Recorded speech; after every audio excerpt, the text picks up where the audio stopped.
Merci Pierre-Carl, ça a été un peu notre sauveur pour nous comprendre les différentes étapes. Et on a eu une séance, c'est vrai, du séminaire très intéressante où ce qu'il vient de vous présenter nous a été présenté, ce qui nous a permis, nous aussi, de saisir aussi ce processus de création et aussi ces confiscations. C'est ce que tu montres très bien en épilogue, c'est que dans cette pratique, il y a aussi des risques. Des risques techniques. Le journaliste voit la capacité à mettre en forme son information lui échapper. Mais ce que tu as rappelé, François, tout à l'heure est assez vrai. C'est pas nouveau. Les discussions entre journalistes et DA montraient aussi qu'il y avait déjà cet enjeu de confiscation, puis aussi confiscation. Peut-être la compréhension de l'ensemble de la démarche. C'est-à-dire que chacun des acteurs se retrouve dans une situation où il a une petite vision assez partielle, finalement, du processus. Puis notamment aussi dans les termes employés, la traduction des concepts de l'information dans le monde de programmation vers l'information au monde journalistique, ça pose des problèmes de traduction, quoi. Et puis la vision aussi très anglo-saxonne de la démarche qui est prouvée en quelque sorte par la visualisation qui est mise en exergue à la fin. Voilà les remarques qu'on pouvait formuler. Est-ce qu'il y a éventuellement des questions dans la salle par rapport à ce que vient de présenter Pierre-Carl ?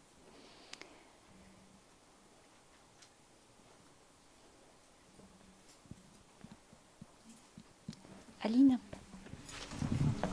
J'ai le sentiment qu'en complémentarité de l'intervention précédente, ça tend à prouver que... Merci. Ça tend à prouver que c'est une compétence malgré tout qui implique des nouveaux types de collaboration. Donc c'est peut-être à ça qu'il faut qu'on travaille.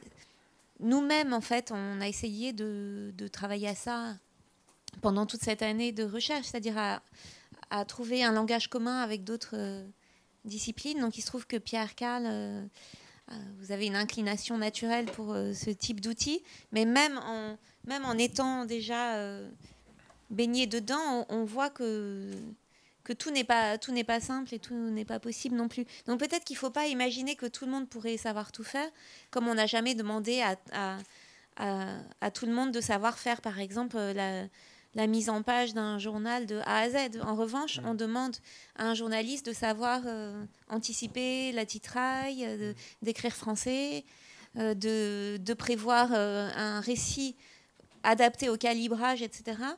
Donc je pense qu'effectivement, la culture des données, quelqu'un a employé ce terme ce matin, la culture des données, avec sa dimension technique, c'est quelque chose qu'il faut qu'on diffuse.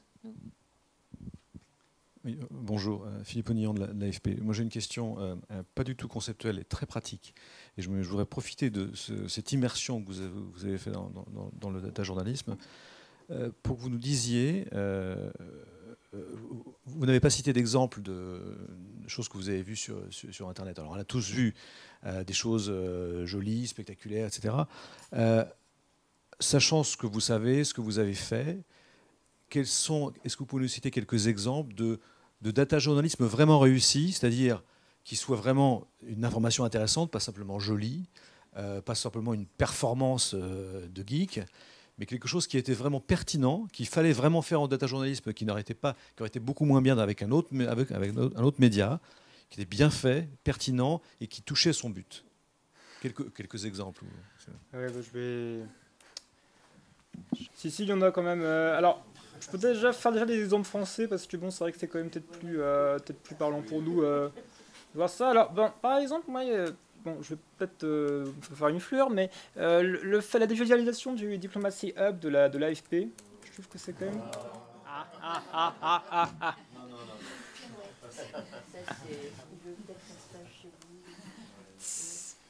Non, mais c'est vrai que c'était quand même pas mal fait, j'avais trouvé quand même. Puis bon, c'est quand même quelque chose d'assez sophistiqué pour le coup.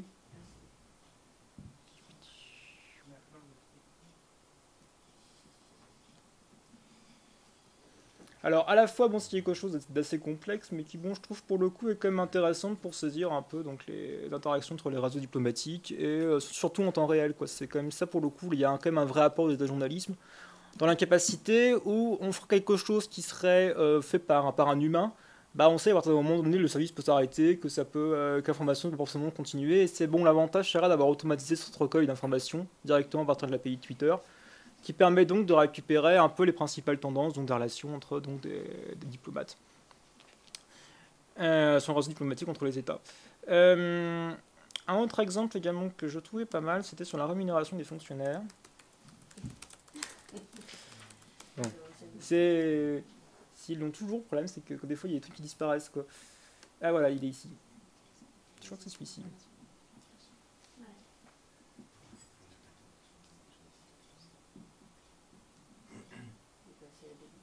Le problème, c'est que moi, ce que je veux, c'est l'application. Oui, l'application. Voilà.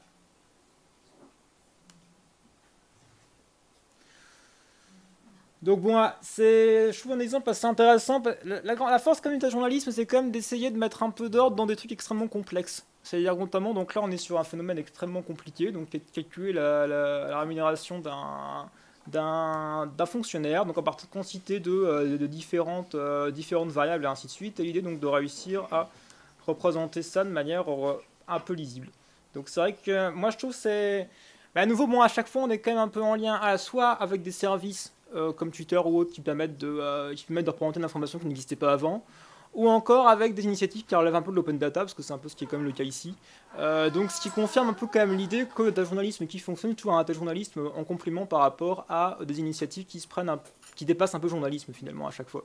C'est-à-dire soit de nouvelles manières à récupérer l'information, soit de nouvelles informations qui apparaissent dans le cas de l'open data. Donc on a toujours un peu cette injonction aux journalistes d'exploiter quelque chose qui a priori est à exploiter et est intéressant.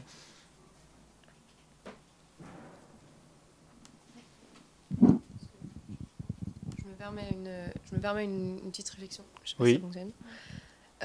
Juste, le but aussi des visualisations de données, c'est qu'il y a quand même un aspect esthétique très important derrière. Oui, notamment en termes de circulation, puis d'intérêt pour le lecteur, quoi, en fait. Mais ce que je trouve un peu limité dans la Gazette des communes en général, même si les analyses sont toujours très pertinentes et très bien faites, est-ce que le New York Times fait beaucoup mieux, notamment même dans l'analyse des... Enfin, ouais. Ils ont aussi beaucoup plus de moyens derrière. Il y a des trucs intéressants, tout à fait. Ça participe vraiment à la réussite en fait, du contenu médiatique qui est créé finalement.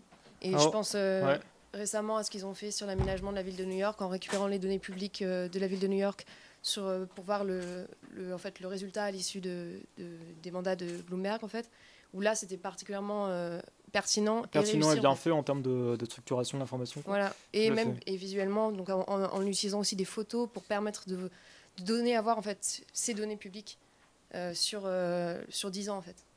Là, je trouvais que c'était plus pertinent. Ouais.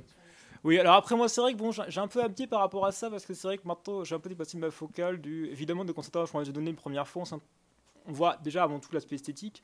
Et c'est vrai que maintenant moi ce qui m'intéresse davantage c'est plus la construction de la donnée et la transformation d'information, quoi. Donc c'est plus sur l'aspect, je récupère de l'information, je la trace, j'en fais des analyses statistiques, je fais des choses intéressantes par rapport à ça et ensuite je fais une visualisation qui peut être plus ou moins claire.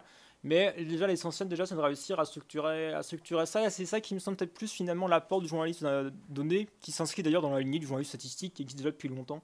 Donc c'est vrai que là-dessus, je suis effectivement un peu un biais par rapport à ça. Mais d'ailleurs, je trouve intéressant, par exemple, c'est le fait que la personne qui est probablement considérée comme le journaliste donné le plus connu, donc qui est Nate Silver du New York Times, c'est ça? Il est New York Times. Ancien du New York Times, il l'a quitté. Et qui est donc la personne la plus connue et qui, lui, pour le coup, ne se définit pas du tout comme tel. Il veut avant tout un statisticien employé par un journal.